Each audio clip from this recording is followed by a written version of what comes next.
Fala pessoal, tudo certo? Hoje nós veremos ligações metálicas no Revit. Isso mesmo.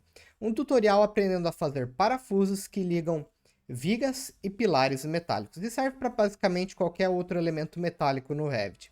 Além disso, nós veremos como fazer uma inserção de chapas e ancoragem em blocos de fundação dentro do Revit. Ficou interessado? Então dá uma olhada agora aqui na tela do software para você entender melhor o que eu estou falando.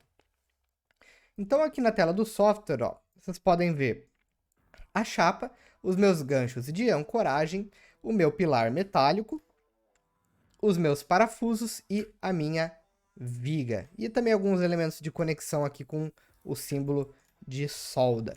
E é isso que nós veremos no tutorial de hoje. Ficou interessado? Quer aprender como que eu fiz isso? Então fique com a gente logo após a vinheta.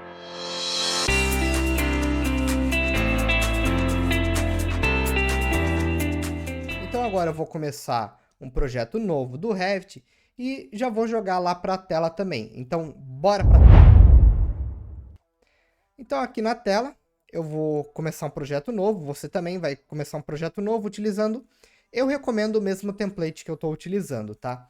Então vem aqui em novo, clico em procurar, e aqui em procurar eu tenho aqui a biblioteca padrão de templates do Revit, e é ela que eu vou utilizar. Então eu vou utilizar essa aqui, Default BRAPTB, ok? E é a mesma que eu recomendo que você utilize. Clico em abrir, já selecionei ela e dou um OK para começar o projeto. Carregou, beleza. Primeira coisa que eu vou fazer, só deixa eu ajustar aqui a minha vista, beleza? É vir aqui em estrutura, coluna, e eu vou inserir esse pilar normal aqui mesmo do Revit. Mas antes disso, deixa eu colocar uma elevação a mais aqui. Vou abrir aqui uma elevação sul. Vou alterar aqui para 3.000, que eu estou trabalhando em milímetros, que equivale a 3 metros. E vou adicionar uma segunda elevação. Então, vem aqui em nível, uma elevação de mais 3.000 em relação à segunda. Ok, então ficou com 6 metros. Então, eu tenho esses 3 níveis lançados aqui. Só para ficar mais fácil de trabalhar. E como é ligação metálica, eu recomendo que você trabalhe em milímetros, ok? Então, fechei a minha vista sul e estou no nível 1.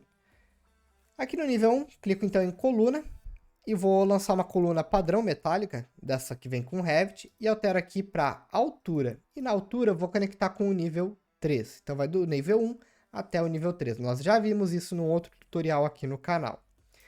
Vou lançar ela aqui no meio, pronto, dei alguns X para iniciar o comando, dei um zoom na minha viga e vou alterar aqui o nível para alto, para conseguir enxergar em maior detalhe aqui esse pilar, tá?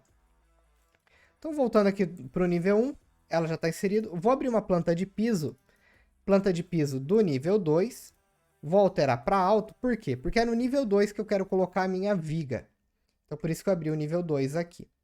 Agora venho em estrutura, e viga. Aqui em viga eu não vou utilizar esse padrão que vem do Revit, tá? Vou carregar uma nova viga na biblioteca padrão do software. Então clico aqui em carregar família, venho em Metric Library, Framing estrutural, aço, e aqui em aço eu vou selecionar essa GFP, guia de flange paralela, ok? Que é essa que geralmente é adotada em estruturas metálicas. Clico em abrir. Então, eu vou selecionar esse perfil 300 por 90 por 41, dou um OK. Então, já tenho ele aqui pronto para ser inserido. Agora eu dou um zoom e vou colocar essa viga, ó, bem aqui nesse snap que ele capturou do pilar. Então, capturou o snap, dou um clique, puxo para minha direita um valor, vou colocar um valor qualquer, que eu não estou trabalhando com precisão mesmo, 1500, e dou um ESC para encerrar o comando. Eu não consigo clicar ela e selecionar, certo? Para fazer edições. Então eu venho na minha faixa da vista, editar, e o nível inferior e a profundidade eu deixo como ilimitado. Dou um OK, e agora eu consigo clicar e selecionar essa viga. Só que tem um porém. Ela não está alinhada com a minha mesa, certo? Ó, não está alinhada. Olhando o meu 3D, só para que você entenda, ó, quando eu clico nessa viga, vocês podem ver que a bolinha azul está aqui, não está na face externa dessa viga. Para jogar essa bolinha azul, que é a face de alinhamento, para a face externa, eu clico na minha viga e aqui em posição geométrica, onde está justificação Y, eu altero de origem para esquerda. E aí eu jogo, então, a minha face de alinhamento lá para a face externa dessa viga, que é onde eu quero. E aí, então, quando eu volto para o meu nível 2, ó, automaticamente já está alinhado. Bacana, né? Então, agora eu clico nessa minha viga, certo? E aqui na bolinha azul, que é o ponto que eu iniciei o desenho dela, eu clico, seguro e arrasto lá para fora. Pronto. Então, agora minha viga ela tá compridona. Lembrando que eu peguei a bolinha, tá? E não as setas. Apenas a bolinha e arrastei. Olhando no meu 3D, então, ó, eu já tenho ela aqui posicionada. Agora sim eu posso inserir os parafusos. Para isso, eu tenho que selecionar a minha viga e o meu pilar, tá? Então, vem aqui nos sistemas de aço. Então, vem aqui em aço, ok? E parafuso, tá? Posso clicar direto no parafuso ou clicar na setinha preta, que vai abrir um submenu, e parafusos. Cliquei em parafusos, clico na minha viga, seguro Ctrl no teclado e clico no meu pilar. Cliquei, solto tudo e dou um Enter. Dei um Enter. Vocês podem ver que agora ele ficou com uma cruz na ponta do meu mouse. E nessa cruz ela pede para eu selecionar a face em que serão inseridos os parafusos. Nesse caso, é essa face mais externa aqui da viga, ok? Então, vou passar meu mouse até selecionar a face externa dessa viga e dou um clique. Pronto, selecionou a face externa da viga. Agora, eu basicamente vou abrir uma vista frontal, né, uma vista que fique de frente para essa viga, para que eu consiga trabalhar com maior precisão. Então, para isso, eu vou abrir a minha elevação sul, que é para onde está virada essa viga. Aqui na elevação sul, eu vou alterar meu nível de detalhe para alto, senão eu não consigo trabalhar, certo? Vou dar um zoom aqui, até o ponto que eu quero. E eu tenho duas opções de lançamento padrão desses parafusos. Ou em retângulo ou em círculo, tá? Eu vou utilizar retângulo, mas pode testar aí com círculo também, tá? Cliquei em retângulo e vou colocar aqui no olho, tá? Não vou colocar com muita precisão, só para vocês entenderem a ferramenta mesmo. Pronto, então aqui pela minha trena de olhômetro, tá meio que no meio e ok. Como que funciona a inserção dos parafusos? Vocês podem ver que eu tenho linhas horizontais e verticais, certo? E os parafusos são colocados em matriz, tá? Em grelha. Então, se eu peço para ele colocar 3 parafusos na vertical, ele vai distribuir os 3 parafusos nas linhas verticais. Se eu peço para ele colocar 2 parafusos na horizontal, ele vai distribuir 2 parafusos aqui, então, nessa linha horizontal. E vocês vão entender isso agora. Fiz o meu desenho do contorno onde eu quero inserir, dou um joinha. Dei um joinha, ele vai aparecer essa mensagem aqui, eu posso ignorá-la. Volto ao meu 3D e aparentemente não tem nada, certo? É só alterar meu nível de visualização aqui para alto que os parafusos magicamente aparecem. Ó. Então já está feita a minha ligação aqui. Bacana, né? Agora eu posso clicar nesses parafusos, certo? E fazer as edições que eu bem entender aqui. Então aqui na minha guia de propriedades, ó, posso... Números do lado 1, tem 2 parafusos. Eu posso colocar, por exemplo, 3. E o que isso significa? Significa que no eixo vertical, que ele chama de lado 1, ele vai distribuir 3 parafusos em cada uma daquelas linhas do retângulo, certo? Como vocês podem ver aqui. Ó, então ele distribuiu. Legal. Se eu clico nesses parafusos e vou voltar aqui no lado 1, né, que é o eixo vertical, para 2, e no lado 2, que é o eixo horizontal, colocar 3, olha o que acontece, ele vai atravessar o pilar. E por que acontece isso? Simples, porque tem parafusos cortando a alma desse pilar. Então, por isso que ele estica até o final. E aí, acontece isso, certo? Então, no caso, eu preciso clicar no conjunto e diminuir para 2. Pronto. Então, agora está tudo ao normal novamente. Quando eu clico nesses parafusos, eu tenho mais algumas opções. Eu posso inverter o lado que eles são parafusados, então clicando aqui em invertido, certo? Em definição do furo, clicando em editar, eu posso editar algumas configurações aqui do parafuso, certo? Se ele é um furo arredondado, cônico, cego, rosqueado, enfim. E aqui eu consigo configurar, inclusive, a tolerância do furo. Para a galera que está estudando estruturas metálicas na graduação, vocês vão ver isso aqui, que é de 2 milímetros lá que a gente coloca na conta. A gente tem os comprimentos do lado 1 e do lado 2. Quando eu passo o mouse sobre esse título, ó, ele mostra um videozinho de ajuda explicando.